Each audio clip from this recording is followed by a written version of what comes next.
É agora ou nunca. Este é o vídeo que você precisa assistir hoje para entender até onde vai o jogo sujo contra o Brasil e contra você. Respire fundo, porque as revelações são explosivas. Mike Pence, um ex-alto funcionário do Departamento de Estado dos Estados Unidos durante o governo Trump, fez declarações bombásticas no podcast de Joe Rogan, o maior do mundo. Ele abriu o jogo sobre um esquema sinistro que envolve diretamente a CIA, o STF e até grandes nomes da mídia brasileira. A CIA interferiu nas eleições brasileiras para manipular o resultado. E o nome de Alexandre de Moraes foi claramente citado nesta trama. Segundo Pence, houve uma operação calculada para favorecer a esquerda e enfraquecer Bolsonaro, usando ferramentas de repressão e manipulação da liberdade de expressão no Brasil. E mais, 2 semanas após Bolsonaro vencer as eleições em 2018, emissários da CIA foram enviados ao Brasil. O objetivo? Atuar diretamente para controlar narrativas e garantir a democracia. Mas será que era democracia mesmo? Ou era um plano para impedir a ascensão da direita conservadora? Vou deixar você assistir ao que foi dito pelo ex-funcionário do governo americano. The DNC side of the economics until Ukraine in 2014.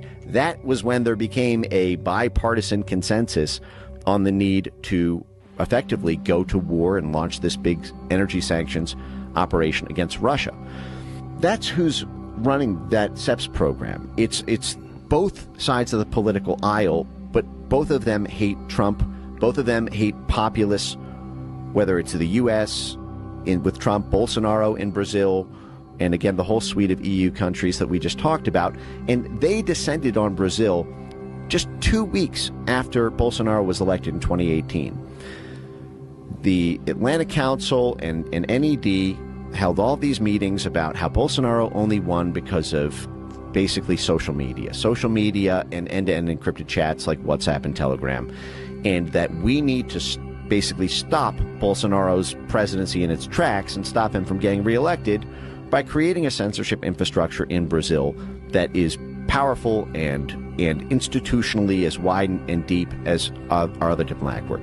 So NDI, which I should note, Hunter Biden was on the chairman's advisory board of NDI, the DNC CIA wing. So if anyone is a little curious as to why the CIA intervened on the Justice Department investigation, folks remember the IRS wanted to question Kevin Morris, Hunter Biden's lawyer, who paid his taxes for 5 years, and then the CIA intervened and told them, do not look into who is funding Hunter Biden.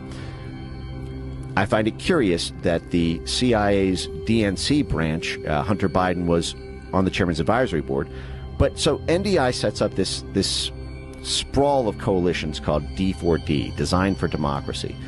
And Design for Democracy, in tandem with this SEPS program, goes on to work with the censorship court, de Moraes, the censorship Voldemort on their TSE court. There's basically the election management and censorship body of their Supreme Court. This is the guy who has gone to war with Elon Musk.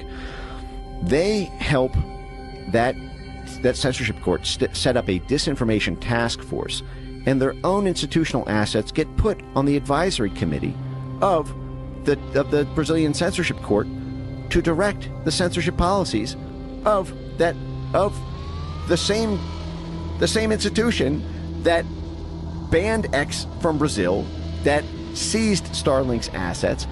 They worked with the universities, FGV DAP, and other very significant Brazilian universities.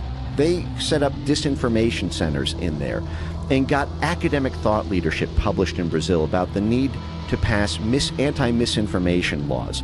Their own NDI fellows and operatives were publicly testifying to the Brazilian parliament on the need to pass these laws. They were publicly speaking to the prosecutors association groups in Brazil, telling them they need to prosecute misinformation on this. They were funding millions of dollars to Brazilian media institutions to promote internet censorship and to promote the banning effectively of any pro-Bolsonaro content on social media or on end-to-end encrypted chats. The USAID then kicked in millions of dollars of funding to Internews, which is another U.S. government-funded media projection arm, to promote media literacy programs, information integrity programs, countering mis and disinformation programs in Brazil. So at every level, Brazilian media companies, they partner with Globo, for example, the largest media outlet in Brazil. The media institutions, the universities and thought leaders, the politicians, the judges, it was full spectrum. It was the same thing that we do when we try to regime change a country. By the way, this is in USAID's charter. This is one of the reasons they're able to get away with this. In USAID's charter, it allows USAID to capacity build assets to do so-called judiciary reform, which means influencing the laws and the structure of the judges, and to be able to have our foreign aid money get laws passed or get structural changes made to the court system there. And this is what SEPS did.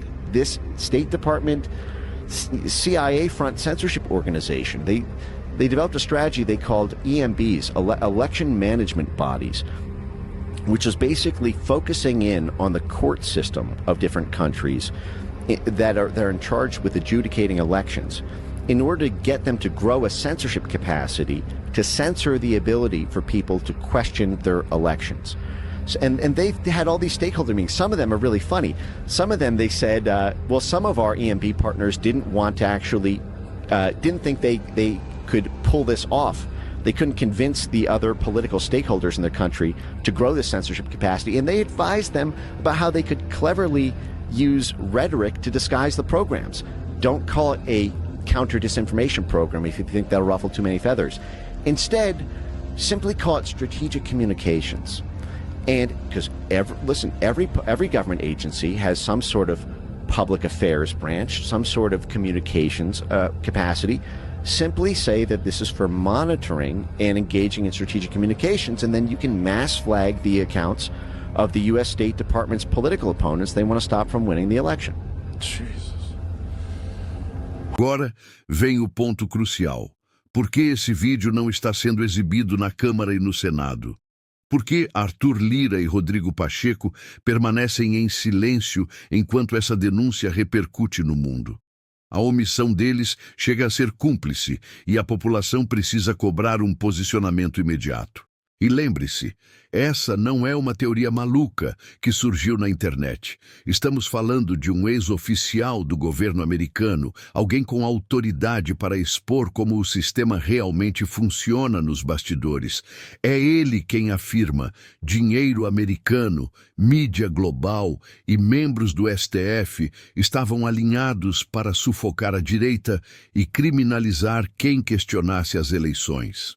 Ficou um pouco mais obscuro, ou talvez mais claro agora, o que significa derrotamos o bolsonarismo. A frase aparentemente não é um simples discurso. O que era chamado de conspiração há alguns anos, hoje é um fato escancarado. A verdade veio à tona e agora cabe a nós reagir.